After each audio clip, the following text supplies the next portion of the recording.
할렐루야. 오늘 용여신도에 쓰셨습니다. 감사합니다. 고맙습니다. 감사합니다. 젊은이식으로 인사하겠습니다. 사랑합니다. 우리 금요 성령 집회 때 히브리서를 가지고 1년 됐습니다. 히브리서 11장, 12장, 13장. 그래서 이제 오늘까지 해서 히브리서를 끝나고 다음 주부터는 호세아라고 하는 성경으로 들어가려고 합니다. 우리 11장에서는 믿음이 뭔가에 대한 말씀을 쭉 우리가 함께 생각을 했습니다. 왜 그것을 생각했느냐면 고린도전서 13장 13절에 있는 말씀대로 믿음, 소망, 사랑 이 세 가지는 어떻게 항상 있을 것인데 항상 있어야 되는 첫 번째 요소가 바로 뭐냐면 뭐예요? 믿음이에요. 믿음이 첫 번째 요소입니다. 믿음이라고 하는 파운데이션, 이 기초가 무너지고 나면 사람은 못 삽니다. 오늘 하루도 살 수 있는 것도 믿음이 있기 때문에 살았고요. 내일을 기대하는 이유도 믿음이 있기 때문에 내일을 기대하는 거고, 우리나라처럼 여러 가지 위험 요소가 많은 이 한반도에 살면서 밖에서 봤을 때는요, 마치 한국의 전쟁이 금방 일어날 듯한 그런 분위기 속에서 밖에서는 우리 이 대한민국을 보고 있습니다만은 우리들은 끄떡없이요. 지금 걱정이나 합니까? 이북에서 무슨 핵을 쏘고 미사일을 쏘고 별걸 다 쏘아도 쏴봐라. 하나님이 막으시면 그냥 배짱 충만이다. 우리는요 걱정이라고 하는 이만큼도 없어. 그래서 북한에 더 열받는 거예요.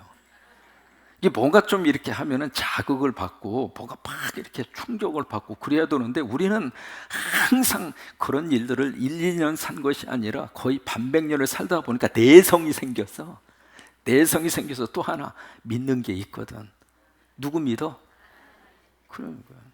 그러니까 그 믿음이 없이는 사람이 절대로 못 살아요. 하루를 살더라도 믿음이 있어야 살고, 가정에서도 부부의 관계 속에서 믿음이 없이는 절대로 가정생활을 못 해요.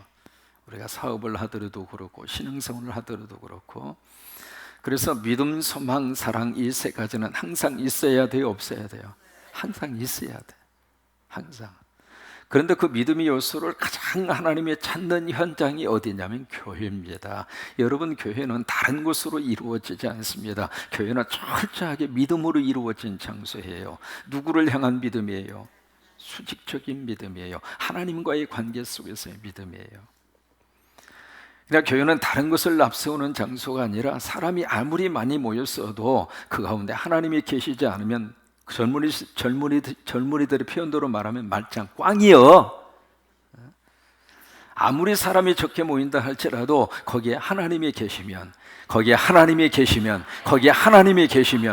진짜예요. 그러니까 교회에서 말해야 되는 가장 첫 번째 요소는 바로 믿음이란 말이죠. 하나님이 우리를 들여다보실 때에 뭘 보기를 원하시는가? 우리 안에 믿음이 있는가를 보시는 거예요. 믿음이 있는가? 그래서 이제 믿음이란 무엇인가라고 하는 히브리서 11장을 가지고 같이 쭉 말씀을 나누면서 믿음에 대한 하나님의 정의, 믿음은 바란 것들의 실상이요 보지 못한 것들의 증거다. 이게 믿음이라는 거예요. 그러니까 믿음이 뭐냐? 그렇게 이야기했을 때 성서적인 믿음에 대한 데피니션 정의는 믿음은 바라는 것들의 실상이고 보지 못하는 것들의 증거고, 그게 믿음이라고 하는 거예요. 그래서 히브리서 11장 6절 말씀에 믿음이 없이는 하나님을 기쁘시게 할 수 없나니 하나님께 나아가는 자는 그가 계신 것과 그래요. 믿어야 될 첫 번째 믿음의 요소는 하나님이 계신다고 하는 사실, 하나님이 살아계신다고 하는 사실, 하나님이 지금도 우리와 함께 하신다고 하는 사실, 하나님이 우리 가운데 역사하고 있다고 하는 사실, 그거예요. 그가 계신 것과 그를 찾는 자들에게 뭘 주셔요? 상을 주시는. 그래서 담임 목사 이름 가운데 상자가 들어갔습니다. 상을 주시는 이심을 어떻게 해요? 믿어야 할지니라. 그러니까 믿음을 가지고 나오면 하나님이 행복하다 그 말이에요. 하나님을 행복하게 할 수 있는 유일한 요소는 믿음이에요. 내 안에 믿음이 있을 때. 오늘 이 저녁에도 여러분 믿음이 있으셔서 오늘 이 저녁에 오셨잖아요. 금요 집회 오신 분들은 대단한 분들입니다. 이게 보통 사건이 아닙니다. 옆에 있는 분 보세요. 대단한 얼굴을 지금 보고 계시는 거예요. 보통 분들이 아닙니다. 이 저녁에 나오셔서 이게 시간을 하나님 앞에 바치고 이 시간에 말씀을 들으면서 내 기도를 바치고 그리고 같이 통성기도하고 같이 이렇게 찬양을 하고 그래서 우리가 모여있는 이 자체가 하나님께서 우리를 보실 때에 그래, 너희가 나를 행복하게 해주는구나. 그러니까 다른 것, 하나님을 웃게 할 수 있는 유일한 이 땅에서 하나님을 미소 짓게 할 수 있는, 하나님을 행복하게 해 드릴 수 있는 유일한 요소는 믿음이에요. 믿음이 있으면 하나님이 행복해해요. 하나님이 너무 행복해해요. 그러면서 이제 믿음으로 살았던 구약의 인물들을 쭉 그렇게 나열을 합니다. 마치 믿음의 명예 전당에 이름을 올린 사람들의 명단이거든요. 믿음으로 by faith, by faith, by faith, by faith, 믿음으로 바라기는 우리 이름 앞에도 그게 딱 붙었으면 좋겠어요. 믿음으로 차상령이는, 믿음으로 우리 장로님들은, 믿음으로 우리 권사님들은, 믿음으로 우리 안수집사님들은, 믿음으로 우리 성도들은, 믿음으로 우리 자녀들은, 그러니까 믿음으로 움직이면 내가 움직이는 것이 아니라 하나님이 움직여 주세요.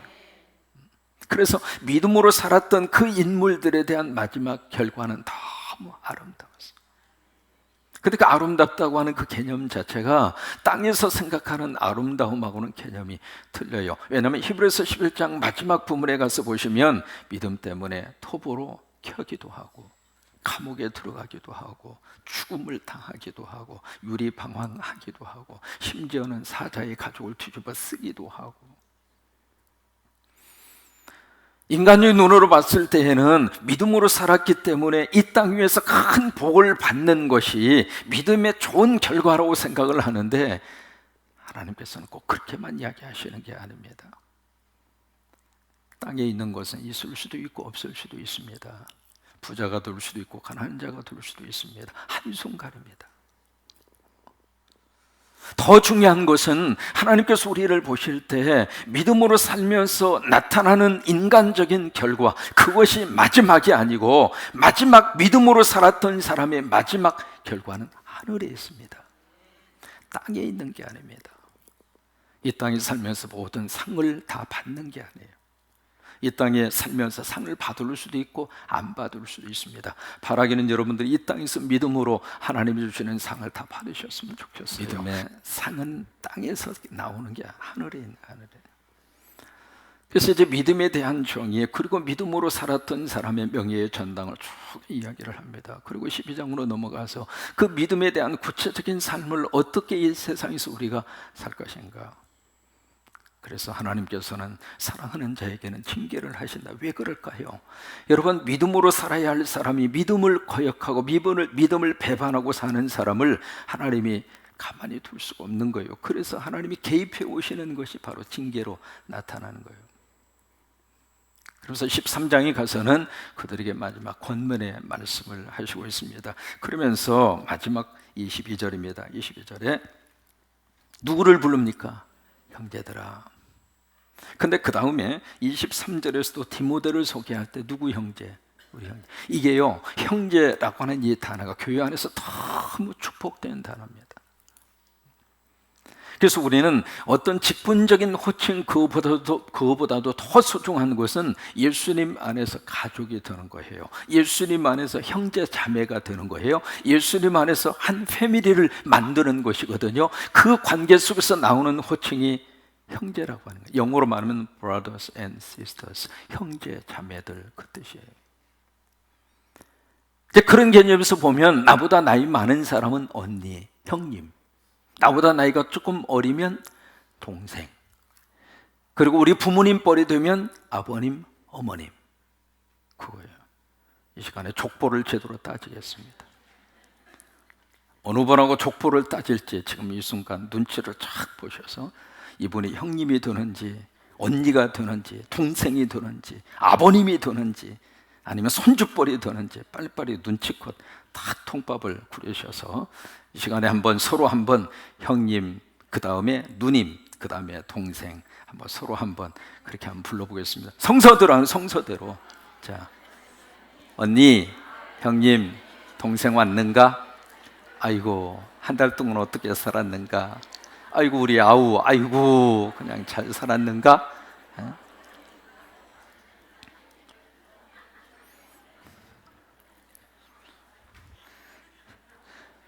그러니까 예수님 안에서 이루어질 수 있는 가장 좋은 호칭이 그거예요. 그러니까 여기서도 마지막에 이 편지를 마감하면서 마지막 쓰고 있는 말이 brothers and sisters, 네, 형제 자매들아. 그 디모데를 향하여 소개할 때도 our brother, 우리 형제다. 그러니까 예수님 안에서 갖는 새로운 가족의 개념이에요. 여러분, 우리는 절대로 싱글로 살고 있지 않습니다. 우리는 가족이 많습니다. 여러분 모두가 다 가족입니다. 아이고 이쁜 우리 새끼, 오 예스. 하나님 안에서 우리는 모두가 다 가족입니다. 주일학교 학생은 다 우리 자식들이고, 우리 귀한 손주들이고, 어르신네들은 우리 아버님이고 우리 어머님이고, 그리고 함께 살고 있는 우리 형제들은 형님이고, 그리고 동생이고, 그 다음에 언니고 동생. 그 관계란 말이죠. 누구 안에서? 예수님 안에서. 그러니까 예수님 안에 들어와서 갖는 새로운 가족의 개념이에요. 제가 한국에 들어온 지가 벌써 8년 됐지만 제가 6형제입니다. 남자 4세, 여자 2. 노트에 기록 안 하셔도 괜찮습니다. 전라북도 긴제군 봉남면 행촌이 4구 4번지. 그래서 이제 각자 다 뿔뿔이 흩어져서 지금 살고 있는데, 큰형님은 서울에 계시고, 둘째 형님은 큰형님은 서울의 천호동에 계시고, 둘째 형님은 서울의 신촌에 계시고, 셋째 형님은 여기 산위에 처음에 한우 마을이 막 조성이 될 때 처음으로 그분이 정육점을 한 양반이에요. 초창기에 이 한우 마을이 막 산위 지역에서 뜨면서 돈을 얼마나 많이 벌었는지 내가 직접 가서 봤습니다. 한국에 나올 기회가 있어서 가서 딱 보니까 그때 그 한우 마을이 막 뜰 때거든요. 거기에 삼거리 정육점이라고, 지금은 주인이 바뀌었으니까 이야기해도 괜찮아요.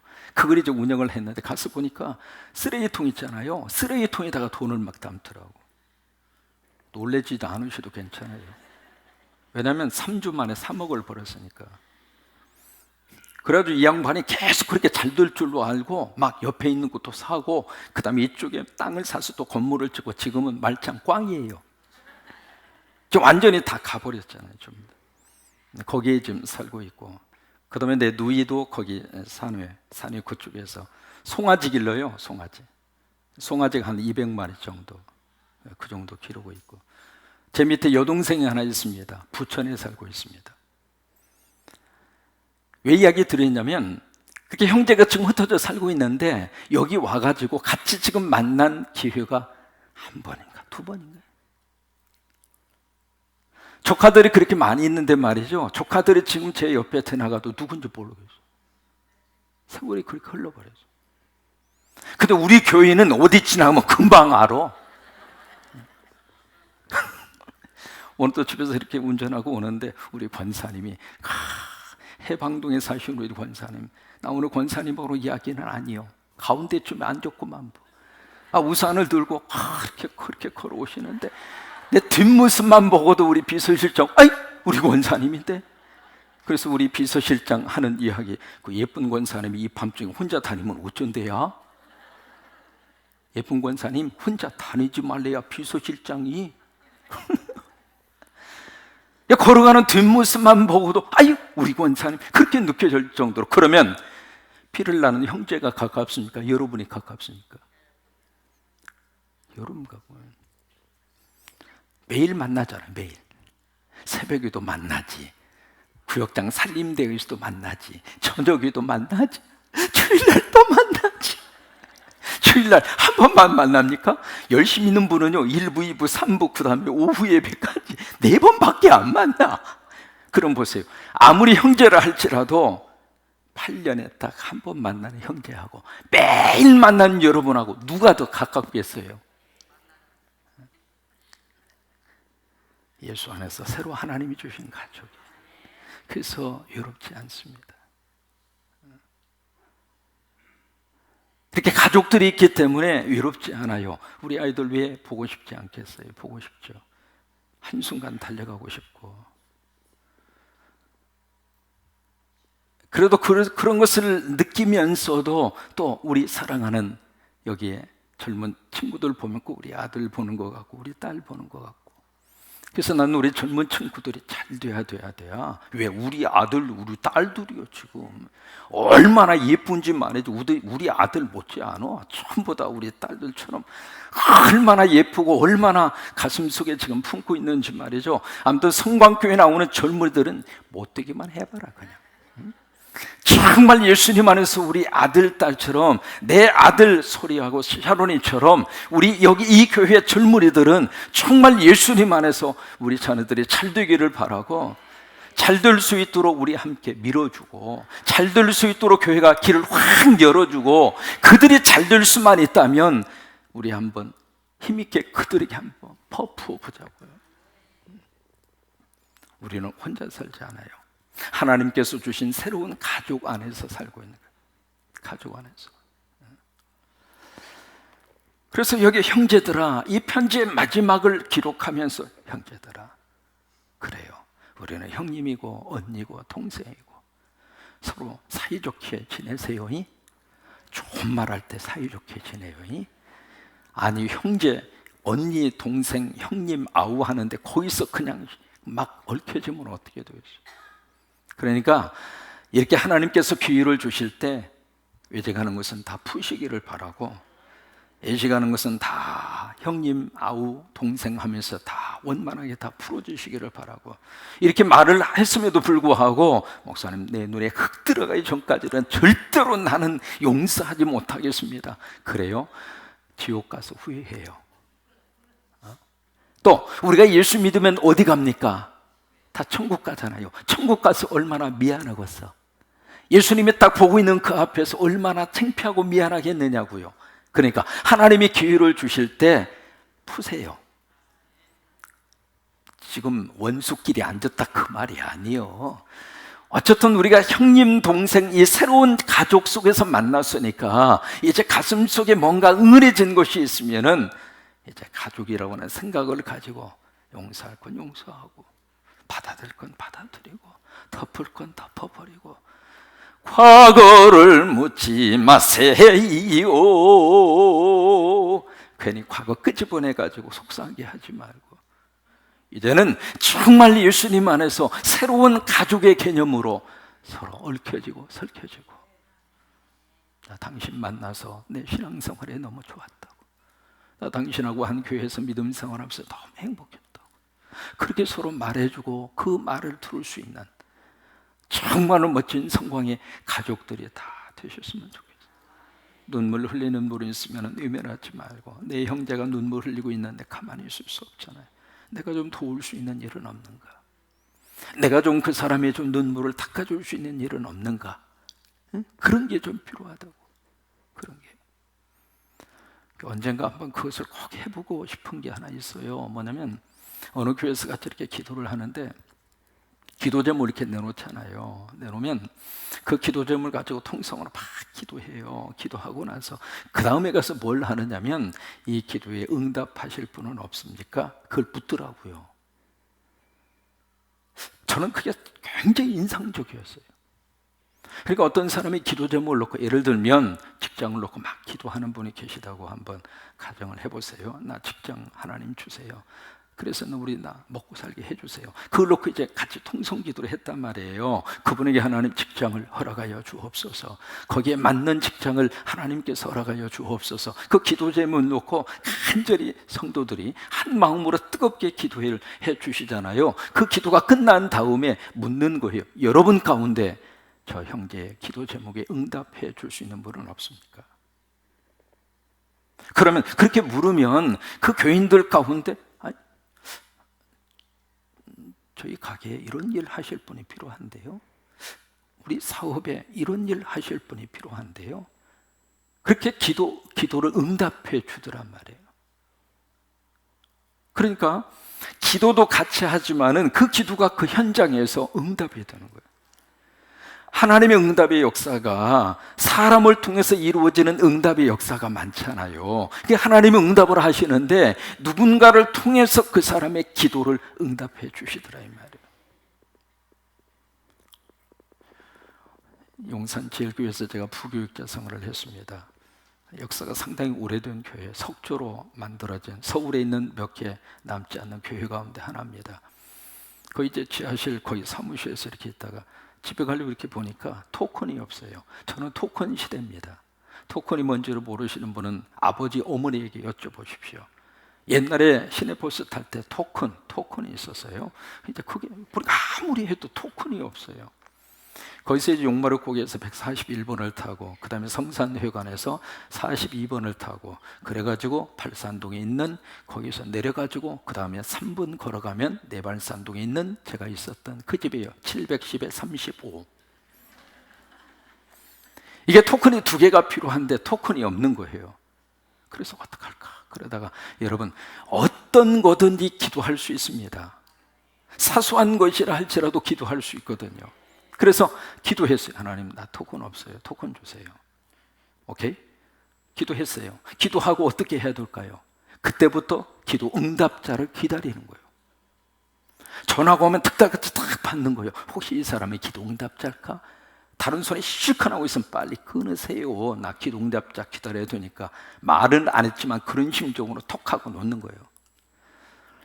이게 집에 가야 될 시간이 됐는데 기도 응답이 아직 안 이루어지는 거예요. 기도 응답은 나에게 뭐예요? 토큰 2개. 근데 그러고 있는데 한 번도 사무실에 오지 않던 집사님이 노크를 하시더니 딱 하고 온 거예요. 딱 오는 순간 내 마음에는 당신이 내 토큰 주러 왔구만. 그 시간에 그분이 거기 와야 할 이유가 없잖아요. 그래서 나는 토큰을 놓고 기도했고 하나님은 그 집사님을 보내시고, 그래서 내가 뭘 지금 기대할 것 같아요? 토큰!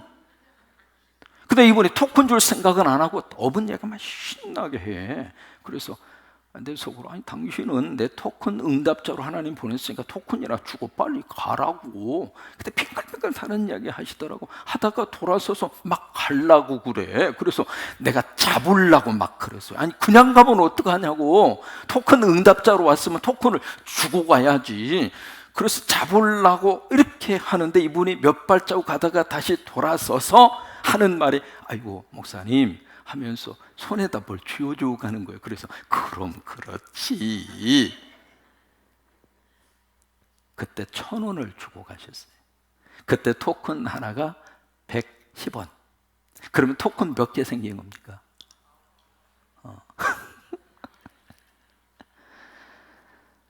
기도하고 나서 그 기도에 대한 응답자로 하나님이 누군가를 쓰시더라 이 말이에요. 그래서 아까 말씀드린 것처럼 우리가 같이 형제를 위해서 자매를 위해서 막 기도하는데, 기도하면서 누군가가 그 기도 응답자로 우리 가운데 쓰임받으면 얼마나 축복일까요? 기도한 사람 응답받아서 감사하고 누군가는 응답자로 쓰임받아서 감사하고, 그러면 그 기도가 더 힘바람 나지 않겠느냐. 우리도 그런 기도를 해야 된다고 생각해요. 막 중보기도 하는 것으로만 끝나지 말고 그 사람의 어려운 상황과 형편을 보면서 아예 참 안 됐다, 얼마나 속상할까, 애타는 마음으로 끝나지 말고 누군가, 나부터 시작해서 우리 누군가가 그 사람의 기도 응답자로 그에게 다가서 주고 그의 가려운 부분을 긁어주고 그의 무거운 짐을 같이 짊어져주고. 그래서 오늘 우리들에게는 기도 열심히 하는 것도 중요해요. 그러나 또 하나, 기도 응답자가 되는 것 또한 중요해요. 하나님께서 나를 응답자로 쓰시도록, 하나님이 나를 응답자로 쓰셔서 만약에 직장이 필요한 분이 있으면 좀 혼자서 열심으로 찾는 거하고 여기 오늘 이 저녁에 오신 여러분 모두가 그 한 분을 위해서 열심히 찾아주는 거하고 어느 게 더 빠를 것 같아요? 그렇잖아요. 오늘 우리 교회 안에 그런 역사가 좀 일어났으면 좋겠어요. 그런 역사가 일어나서 그게 정말로 예수님 안에서 가족이지. 우리가 입으로는 가족이라고 그러면서 너는 너, 나는 나, 그게 무슨 가족이요? 남이지. 그건 가족이 아니에요. 22절. 그래서 형제들아, 그리고 디모데를 나의 형제, 그렇게 부르고 나서 22절, 내가 너희를 권하노니 권면의 말을 용납하라. 히브리서를 통해서 쭉 말씀하셨던 그 권면의 말씀을 너희가 붙들어라, 그 말이에요. 용납하라 그 말은 받아들여라 그 말이에요. 뭐 용서하라 그 뜻이 아닙니다. 지금까지 했던 히브리서를 통해서 하나님이 주신 그 권면의 말씀을 마음속에 꼭 가지고 있어라. 영어로 bear라고 하는 단어를 썼습니다. 그 말은 바로 뭐냐면 지참하다, 짊어진다 그 뜻이에요. 이게 권면의 그 말씀을 꼭 가슴에 짊어지고 살아라 그 이야기야. 그러면서 하는 말이 내가 너에게 간단히 썼다. 간단히 쓴 것이 1장에서 13장밖에 안 돼. 간단하게 쓴 거예요. 이게 히브리서 1장에서 13장까지 읽으면 시간이 얼마나 걸릴까? 제가 오늘 재봤거든요. 15분 걸려요. 아무리 천천히 읽는다 할지라도 1시간 안 걸립니다. 히브리서 전체를 읽을 때. 우리가 성경을 읽을 때 그렇게 습관을 좀 들이시면 좋겠어요. 하나를 잡으면 끝까지 읽어버려요. 띄엄띄엄 읽지 말고. 히브리서를 잡으면 히브리서 1장부터 13장까지 쭉 가는 거예요.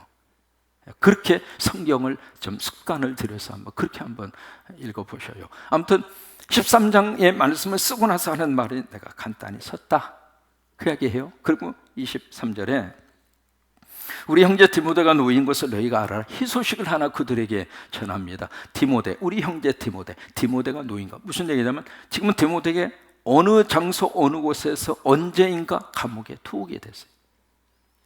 성경은 디모데가 그 감옥에 갇혔다고 하는 사실을 언급한 적이 없습니다. 그런데 히브리서에 디모데가 감옥에 갇혔던 사건이 있었던 거예요. 그때 그 감옥에 투옥이 됐던 디모데가 석방이 됐다 이거예요. 기쁜 소식을 그들에게 전하고 있는 거예요. 여러분, 초대교회 성도들은 예수 믿는 것 때문에 감옥에 가는 것을 두려워하면서요. 그가 속혀면 내가 그와 함께 가서 너희를 보리라. 24절, 너희를 인도하는 자 그리고 모든 성도들에게 문안하라. 그리고 또 하나 이달리아는 이태리입니다. 이태리에서 온 자들도 너희에게 문안한다. 그러니까 이태리에 있었던, 그러니까 로마에 있었던 성도들, 그들도 너희에게 문안한다. 이게 뭐냐면 초대교회 성도들은 지역을 떠나서 어느 곳에 있는 교회와 성도들이라 할지라도 함께 네트워크가 있었다 이 말이에요. 서로 문안하고 서로 염려해주고. 이것이 바로 뭐냐면 사도신경에 나오는 캐톨릭 처치입니다. 그게 그 개념이에요. 그러면서 25절 말씀에 마지막 축도로 마감을 하고 있습니다. 25절, 은혜가 너희 모든 사람에게 뭐예요? 있을지어다. 근데 이제 어느 사본에 보면 그 뒤에다 아멘 그게 이제 들어가 있습니다. 은혜가 너희 모든 사람에게 있을지어다 라고 하는 마지막 축도로 끝나고 있습니다. 근데 이 축도가 가장 먼저 축도가 나오는 것이 바로 제사장의 축도입니다. 제사장의 축도가 있는데 그 축도가 민수기 6장이에요. 민수기 6장으로 한번 가보실래요? 민수기 6장 24절.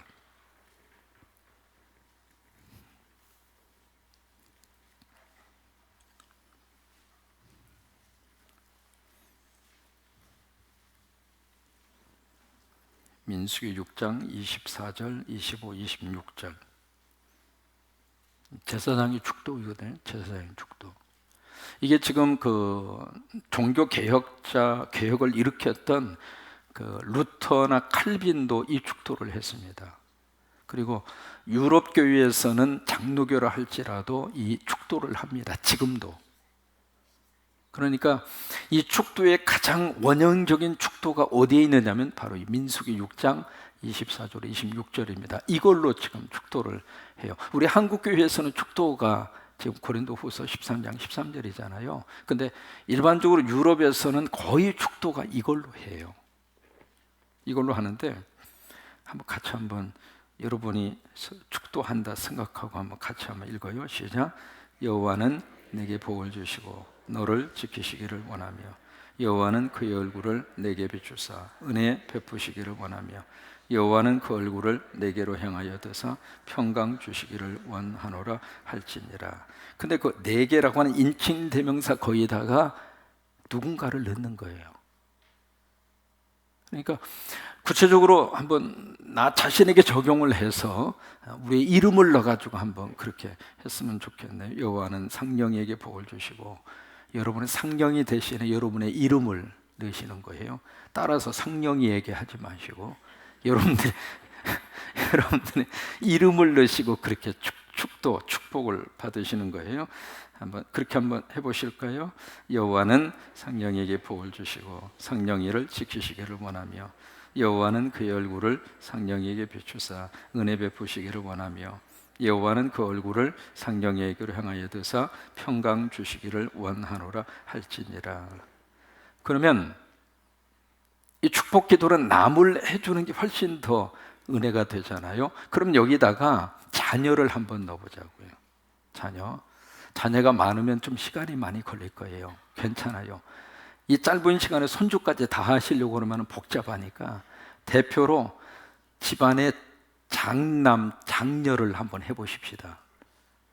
저희 집 같은 경우에는 여호와는 소리에게, 여러분도 소리에게 하지 마시고 여러분 집에 장남, 장녀만 대표 선수로 시작. 여호와는 소리에게 복을 주시고 소리를 지키시기를 원하며 여호와는 그의 얼굴을 소리에게 비추사 은혜 베푸시기를 원하며 여호와는 그 얼굴을 소리에게 향하여 드사 평강 주시기를 원하노라 할지니라. 장난만 하고 나니까 또 샤로니가 걸립니다. 그래서 샤로니까지는 하겠습니다. 이제 그 다음 자녀 이름을 넣으셔서 목사님 우리 집은 애가 하나밖에 없는데요. 그러면 손주를 넣든지, 아직 손주가 안 나왔습니다. 그러면은 조카를 넣든지, 어쨌든 그 다음 대상을 놓고 한번 축도합니다. 시작. 여호와는 샤론에게 복을 주시고 샤론이를 지키시기를 원하며 여호와는 그의 얼굴을 샤론에게 비추사 은혜 베푸시기를 원하며 여호와는 그 얼굴을 샤론에게 향하여 드사 평강 주시기를 원하노라 할지니라. 아멘. 여러분 이것을 냉장고 앞에다 좀 이렇게 붙여놓으시고, 왜냐하면 가장 많이 열고 닫는 게 냉장고잖아요. 그리고 좀 그렇습니다만 화장실에다 좀 붙여놓으세요. 화장실에 가서 사람이 가장 집중력이 가장 좋습니다. 왜? 볼일 볼 때. 다른 것 뭐 그냥 이상한 잡지 보려고 하지 마시고 화장실 앞에다 좀 붙여놓으세요. 아이고 목사님 냄새 나는데 아니에요. 하나님은 그 냄새 절대로 하나님 뭐라고 안 하십니다.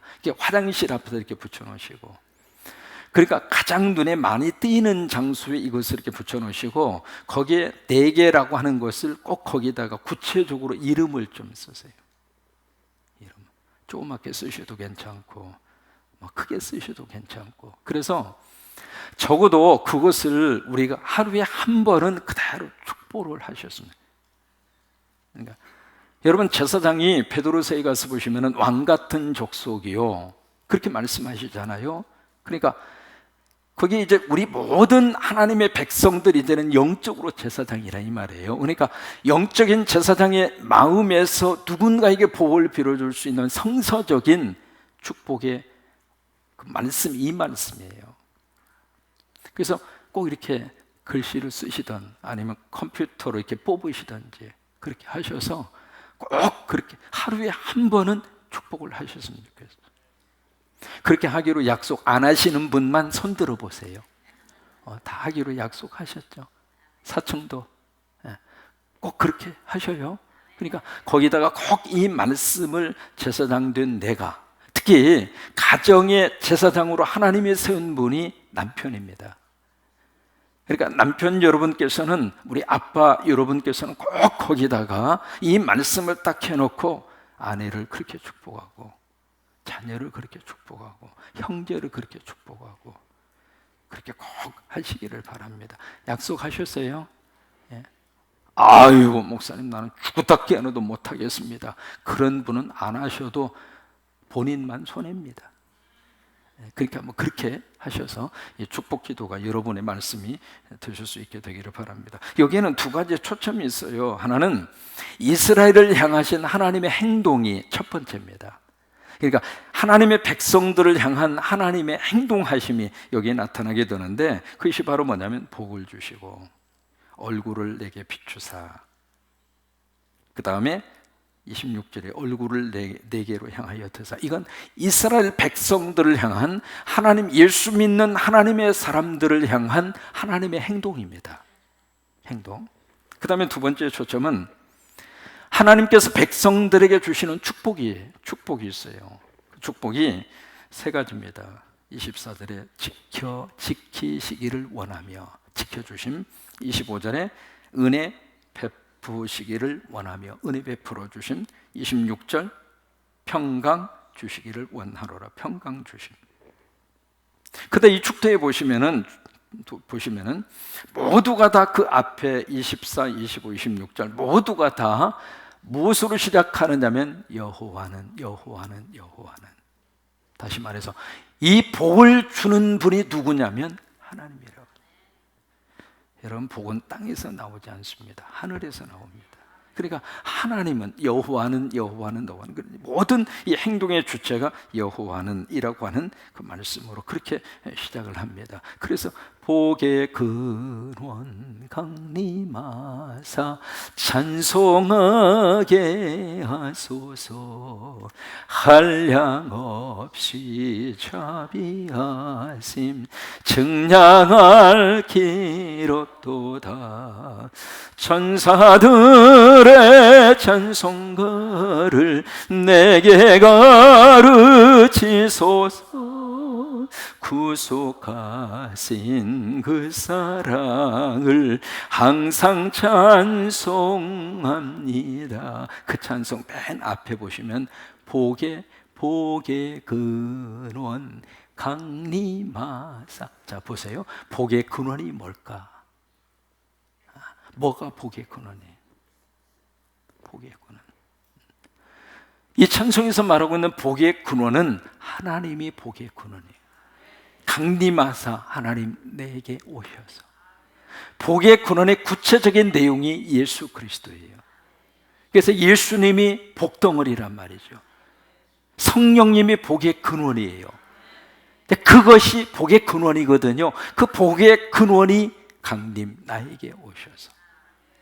그 복의 근원이 나에게 오면 내 입술이 열려서 찬송이 터진다 이 말이에요. 그래서 그 찬송이 그렇게 나온 거거든요.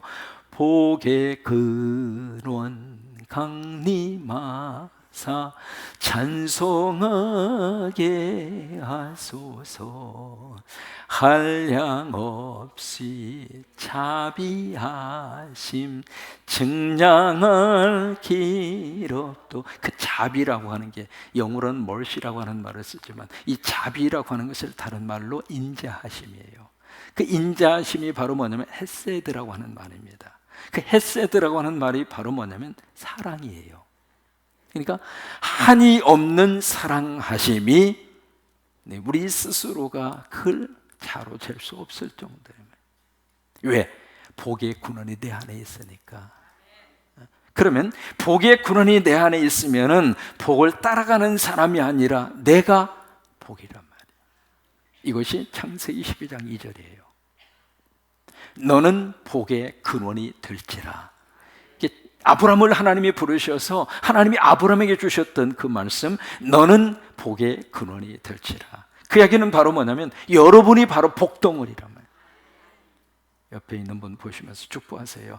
복덩어리님 앉아주셔서 고맙습니다. 복덩어리님. 그러니까 나에게 복이 없는 사람은 계속 그 복을 찾아야 돼. 근데 내 안에 복이 있다고 하는 복이 있다고 믿는 사람은 내 안에 있는 복을 꺼내서 쓰면 돼. 그래서 복의 근원이 내 안에 있기 때문에 빌립보서에 있는 말씀들을 항상 기뻐할 수 있고 범사에 감사할 수 있고, 빌립보 4장에 있는 말씀대로 풍부에 처할 줄도 알고 궁핍에 처할 줄도 알고 내가 일체의 삶의 비결을 배웠노라. 왜 그 고백이 나올 수 있느냐면 복의 근원이 내 안에 있으니까.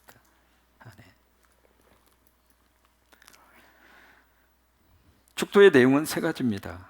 24절 하나님의 축복과 하나님의 지켜주심, 그게 이제 첫 번째 축도의 내용입니다. 한번 이건 따라서 한번 해보세요. 하나님의 축복과 하나님의 지켜주심.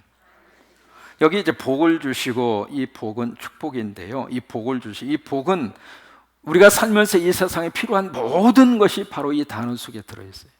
자식이 잘 되고, 그 다음에 가정이 편안하고, 그 다음에 건강하고, 그 다음에 이 땅 위에서 좀 장수를 누리고 살고, 자녀들이 잘 되고, 아까 했나요? 그 모든 것, 이 땅에 살면서 필요한 모든 것이 이 복이라고 하는 단어 속에 들어있는 거예요. 그러니까 이 하나님께서 바로 이 축도를 받는 그 대상에게 이 땅에 살면서 필요한 것을 하나님 주시옵소서, 그 이야기예요. 그 다음에 두 번째가 하나님의 지켜주심이에요. 하나님이 복을 주시긴 주셨는데 그 복을 지켜주지 않으면 그 복은 나에게 의미가 없습니다. 그 복을 지켜주셔야 돼. 복이 여기서 들어왔다가 이쪽으로 나가버리면 나만 아픈 거예요. 물질도 들어오는 것도 소중하지만 안 나가야 되는 거예요. 10개가 들어왔는데 11개가 나가버리면 마이너스 하나요. 그러니까 들어오는 것도 소중하지만은 안 나가야 되거든요. 안 나가요. 그러니까 지켜주셔야 돼요. 뭔가 열심으로 이제 저축을 하고 열심으로 뭔가 좀 일어서려고 그렇게 했는데, 만약에 건강을 잃어버리면 그 모아놨던 그 돈이 건강, 그것을 유지하기 위해서 돈 다 들어갈 수밖에 없는. 지켜주셔야 하나님이. 그게 이제 첫 번째 축도의 그 내용입니다. 그 다음에 두 번째는 하나님의 얼굴에 빛을 비춰 주시고, 여기 여호와는 그의 얼굴, 그러니까 하나님의 얼굴을 빛으로 비추시고, 그러니까 여기서 이제 하나님의 얼굴을 빛으로 드러나게 하는 거예요. 이 빛이라고 하는 것은 어떤 의미를 가지고 있느냐면, 빛은 밝음이잖아요. 또 하나 빛은 따뜻함을 따뜻함. 그 다음에 빛은 즐거움. 이 빛은 깨끗함을 말해요. 그러니까 하나님의 얼굴을 이스라엘 백성들에게 쫙 이렇게 비춰줬을 때 그 빛을 통해서 얻을 수 있는 결과가 이스라엘 백성들에게 주어진다 이 말이에요. 밝음과 따뜻함과 그 다음에 즐거움과 깨끗함의 축복이에요. 그것을 통해서 우리에게 얻어지는 결과가 바로 뭐냐면 은혜입니다. 은혜가 그때 하나님께서 얼굴을 우리에게 쫙 비춰서 빛으로, 그러니까 하나님의 얼굴을 빛으로 보여주시는 거예요. 그러니까 성령이 우리에게 왔을 때 그 성령님의 빛으로 오시는 거예요. 하나님의 얼굴이 나에게 비춰주는 거예요.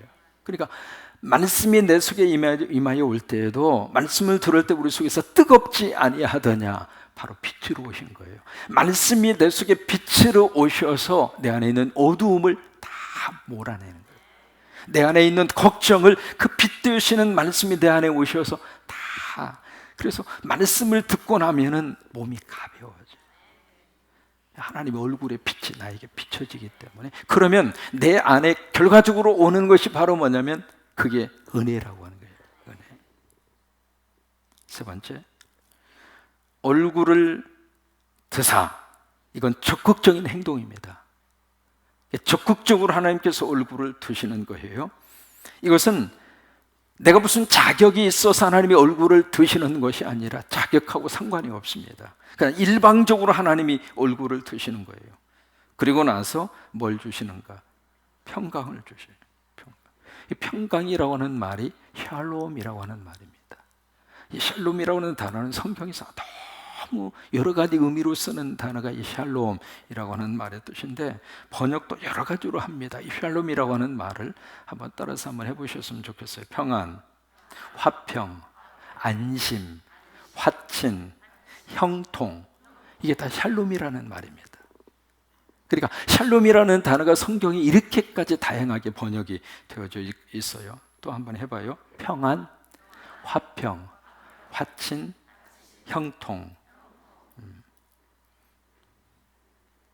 이것이 성경에 처음으로 기록이 된 축도입니다. 축도. 그래서 예배 마지막은 항상 축도로 끝나요. 우리가 쓰는 축도는 어디에 나오는가? 고린도후서 13장 13절. 이것만 하고 우리 기도 시간 들어갔으면 좋겠네요. 고린도후서 13장 13절. 같이 읽습니다. 주 예수 그리스도의 은혜와 하나님의 사랑과 성령의 교통하심이 너희 보리와 함께 있을지어다. 제가 한국에 이제 처음에 와가지고요, 축도가 이렇게 끝나고 나면 고개를 갸우뚱갸우뚱거리는 분이 좀 계셨어요.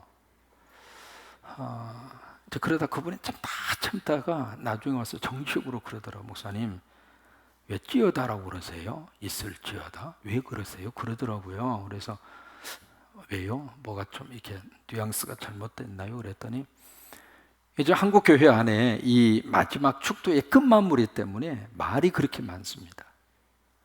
그래서 이제 어느 교단에서는 아예 그것 때문에 연구위원회를 만들고 뭐 국어학자도 동원을 시키고 막 그래가지고 우리 교단에서 이렇게 합시다 라고 하는 그것을 이제 정리를 한 교단도 있고, 또 그래서 여러 가지로 지금 이 축도의 마지막이 있을지어다, 축원하옵나이다, 축원하나이다, 축원합니다. 여러 가지예요. 여러 가지. 그러면 결론적으로 정답은 뭐냐? 뭘 것 같아요? 뭘 써도 괜찮아. 왜 그 말씀을 드리느냐면, 그걸 이제 국문학자의 입장에서 해석할 수 있는 게 있더라고요. 또 하나, 성경을 번역하면서 여기 성경에 나와 있는 대로 있을지어다, 이것도 원문에 충실한 번역이에요. 그러니까 그래서 이제 마지막에 찌어다라고 해야 되느냐, 합니다라고 해야 되느냐, 하옵나이다. 그래서 나중에 제가요, 그 축도할 때마다 신경질이 나가지고, 왜요? 이 말 하면 누가 또 화날 것 같고, 이렇게 안 하면 누가 또 열받을 것 같고, 그래가지고 축도할 때마다 한참을 머릿속에서 아주 헷갈린 적이 있었어요. 사실 마지막에 찌어다라고 하든 뭐 하든 그보다 더 소중한 것은 앞에 있는 세 가지예요. 주 예수 그리스도의 은혜, 하나님의 사랑, 성령의, 그게 더 소중한데 그건 다 잊어버리고 찌어다로 해야 되느냐, 뭐 하옵나이다라고 해야 되느냐, 아주. 여러분, 지금 가라사다로 한 말이 성경에 나옵니까? 안 나옵니까? 그 옛날 번역은 다 가라사대야. 가라사대 지금 다 어디로 갔어요? 그럼 옛날식으로 생각하면 가라사대로 해야지. 여호와께서 가라사대. 지금 그렇게 성경이 번역이 돼 있어요? 지금 뭐라고 그래요? 하나님께서 말씀하시되. 바뀌어졌잖아요. 번역이라고 하는 것은 이렇게도 할 수 있고 저렇게도 할 수 있는 거예요. 번역은 절대적인 게 없어요. 문화에 따라서 달라지는 거예요. 여러분, 한국에 국어사전이 있죠? 국어사전이 절대적입니까? 금년에 한국에서 지금 무슨 일을 하고 있느냐면 워키디아라고 하는 국어사전을 새로 편집을 지금 하고 있더라고요. 왜냐하면 그동안에 새로운 신조어가 그렇게 많이 생겼어요. 신조어가. 그 중 하나가 K-팝이라고 하는 말. 이건 없었던 말이거든요. 근데 그게 지금 일상적인 용어가 됐어요. 그래서 그것을 인터넷으로 공개를 해서 누구든지 거기다가 신조어를 등록을 시키도록, 그래서 그것을 전문가들이 심사를 해서 이건 써도 좋습니다 해서 첨가를 해서 다시 한번 한국 국어사전을 만드는데, 예상을 하기를 금년에 새로 추가되는 용어가 50만 개랍니다. 50만 개.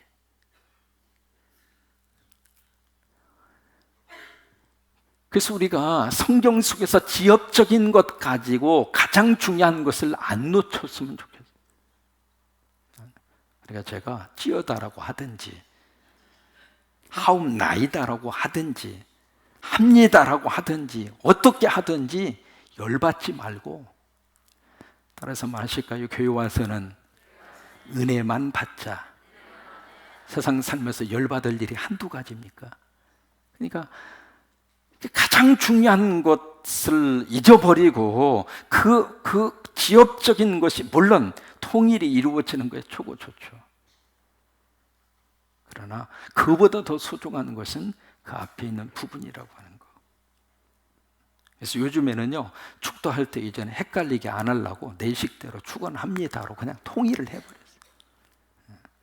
이게요, 찌어다라고 하려다가 하옵나이다라고 하려다가 합니다라고 하려다가 머릿속에서 복잡해가지고 축도하다가 마지막에 내가 헷갈려가지고, 그래서 이제는 나 나름대로 그냥 축원합니다. 그걸로 이제 통일을 해서 그렇게 하고 있어서 지금은 헷갈리지 않아요.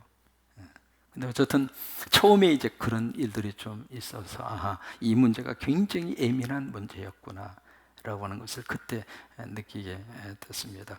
아무튼 13절 다시 한번 같이 한번 축도입니다. 시작. 주 예수 그리스도의 은혜와 하나님의 사랑과 성령의 교통하심이 너희 무리와 함께 있을지어다. 아멘.